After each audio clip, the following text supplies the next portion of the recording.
though it was a blazing day. He greeted me with effusive shouts, wouldn't hear of my standing in the racket, insisted on being host.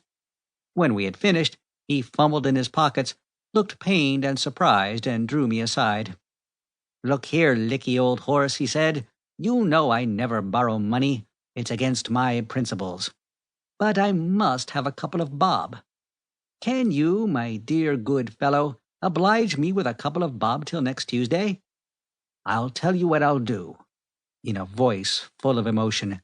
"I'll let you have this," producing a beastly little threepenny bit with a hole in it, which he had probably picked up in the street, "until I can pay you back. This is of more value to me than I can express, Licky, my boy. A very, very dear friend gave it to me when we parted, years ago. It's a wrench. Still, no, you must take it. You must take it. Licky, old man, shake hands, old horse. Shake hands, my boy." He then tottered to the bar, deeply moved, and paid up out of the 5 shillings, which he had made it as an afterthought. He asked after you, and said you were one of the noblest men on earth. I gave him your address, not being able to get out of it. But if I were you, I should fly while there is yet time. It seemed to me that the advice was good and should be followed. I needed a change of air. London may have suited Dr. Johnson, but in the summer-time it is not for the ordinary man. What I wanted, to enable me to give the public of my best, as the reviewer of a weekly paper dealing with my last work had expressed a polite hope that I would continue to do, was a little haven in the country somewhere. I rang the bell. "Sir," said Mrs. Medley. "I'm going away for a bit," I said. "Yes, sir." "I don't know where. I'll send you the address so that you can forward letters." "Yes, sir." "And if Mr. Ukridge calls again—" At this point, a thunderous knocking on the front door interrupted me. Something seemed to tell me who was at the end of that knocker. I heard Mrs. Medley's footsteps pass along the hall. There was the click of the latch.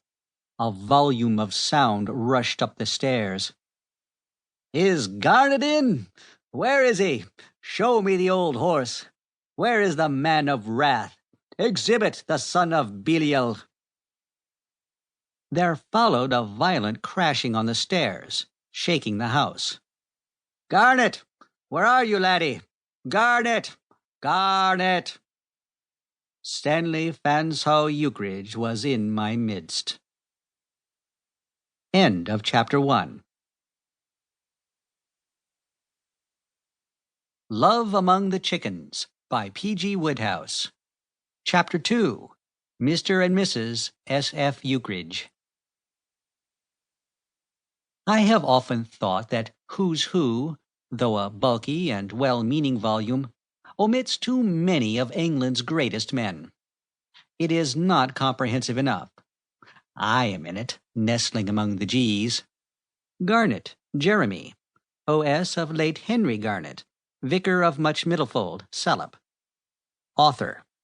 Publications: The Outsider, The Manoeuvres of Arthur. Hobbies: cricket, football, swimming, golf.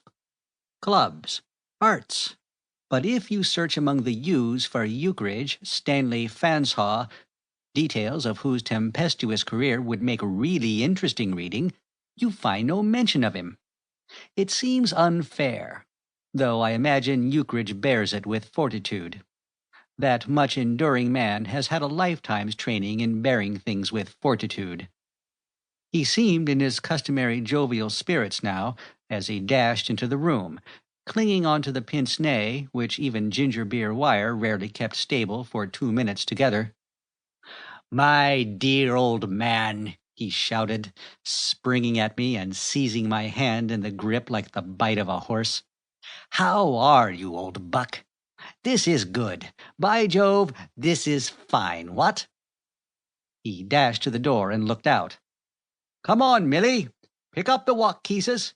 Here's old Garnet, looking just the same as ever. Devilish handsome fellow.